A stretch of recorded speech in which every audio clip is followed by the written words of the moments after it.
Olá, pessoal do primeiro ano. Então, dando continuidade, tá? Dentro do conteúdo da nossa aula 13, então agora a gente vai ver a forma canônica, tá? Então, vocês estão acostumados, né, com a forma genérica da função quadrática, que é f de x igual a x quadrado mais bx mais c. Só que a gente pode escrever uma função quadrática de duas outras formas. Uma delas é a canônica.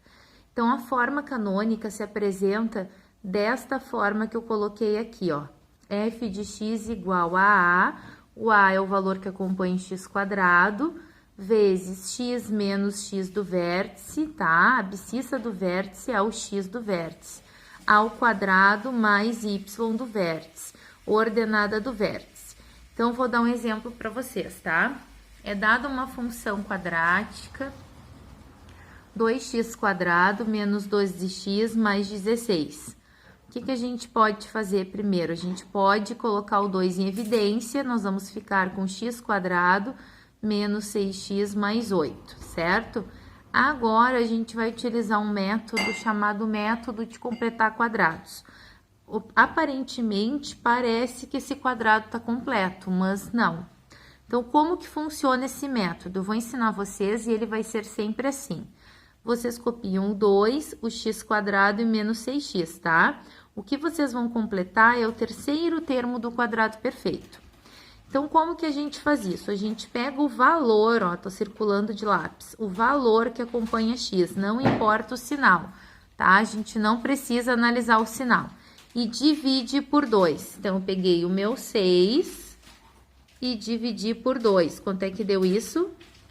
3. E esse valor que eu encontrei, dividindo por 2 o termo que acompanha x, eu elevo ao quadrado. Então, eu obtive 3 ao quadrado. Para não causar alteração, a gente vai adicionar 3 ao quadrado e subtrair 3 ao quadrado. Eu sei que é estranho, vocês devem estar pensando assim, tá, professora, agora eu corto e dá zero, mas não. Isso chama-se um artifício matemático para chegar naquele formato que eu mostrei de forma canônica, tá? Então, repetindo, toda vez que vocês forem fazer a forma canônica, vocês vão seguir esse modelo. Vocês vão pegar aqui, ó, o valor que acompanha x, vão dividir por 2. E o valor que der, que no caso, nesse caso, deu 3, vocês vão elevar ao quadrado e o mesmo valor que vocês adicionaram aqui, vocês vão subtrair. E depois copiar o mais 8, que é o termo faltante que tinha faltado aqui, tá? Agora, vocês vão fazer isso aqui que eu fiz, ó. Esse aqui é o completar um quadrado. Então, esse valor aqui corresponde ao quadrado perfeito que vocês completaram. Então, continuando aqui, 2, mudei para colchetes, porque eu vou ficar com parênteses aqui dentro. Agora, esse quadrado que eu completei, eu vou escrever de uma forma reduzida. Como que eu vou fazer isso?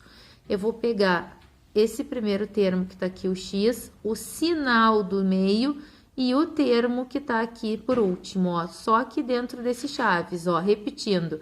Eu peguei o x, o sinal que está aqui no meio e o 3 e elevei tudo ao quadrado. Vocês já fizeram isso aqui em produto notável?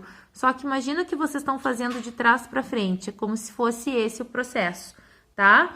Quando a gente vê produto notável, a gente abre aqui e chega nessa resposta. Aqui não, aqui a gente completou esse quadrado e depois transformou para a forma reduzida, tá? Vai ser sempre assim? Sempre assim. Sempre será o sinal do meio? Sim. Se aqui fosse positivo, aqui seria positivo. Aqui sempre vai ser x? Sim. Se aqui for x quadrado, aqui sempre vai ser x. E aqui vai ser sempre o valor que está na base, tá? E o expoente é o que vai ficar fora. Aqui a gente resolve. Menos 3 ao quadrado, 9. Menos 9 mais 8. Segundo passo, agora já não preciso mais dos colchetes. Vou ficar com x menos 3 ao quadrado, menos 9 mais 8, menos 1.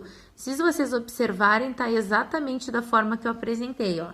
A vezes x menos x do vértice mais y do vértice. Aqui não tá mais, por quê? Porque o termo aqui devia ser negativo com menos da fórmula. O número deveria ser negativo com mais, aqui ficou menos. Então, essa é a forma canônica. O que que acontece? Toda vez que vocês pegarem uma função e transformarem para a forma canônica, automaticamente vocês já têm as coordenadas do vértice. Então, olhando isso aqui, eu poderia dizer que o vértice tem coordenadas, ó, 3 e menos 1. Ah, como é que eu sei que é 3 e menos 1? Olhando pela fórmula, ó. Eu vejo que é x menos x do vértice. Então, isso aqui ficou menos 3, ó. Então, o 3 que é o x do vértice. E aqui era para estar positivo. Se tá negativo, é porque o valor é negativo. Então, o y do vértice é menos 1. Então, o vértice tem coordenadas 3 e menos 1. E essa é a nossa forma canônica.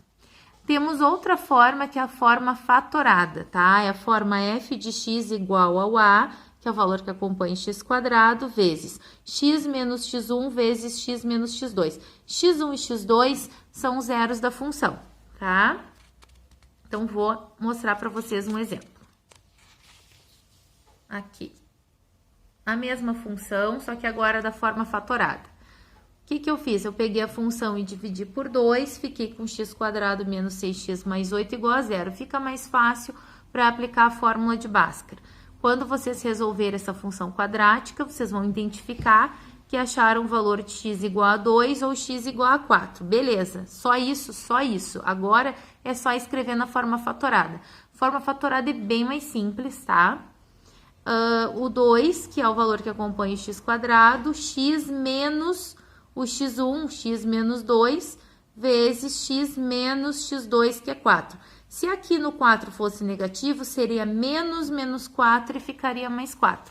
Então, você sempre tem que estar observando os sinais, que é a probabilidade de errar nesses casos é o sinal. Tá, pessoal? Então, essas são as duas novas formas que vocês aprenderam de representar uma função quadrática, não esquecendo que na forma canônica a gente identifica o quê? As coordenadas do vértice. E na forma fatorada nós identificamos os zeros da função. Então é isso, pessoal. Até a próxima matéria.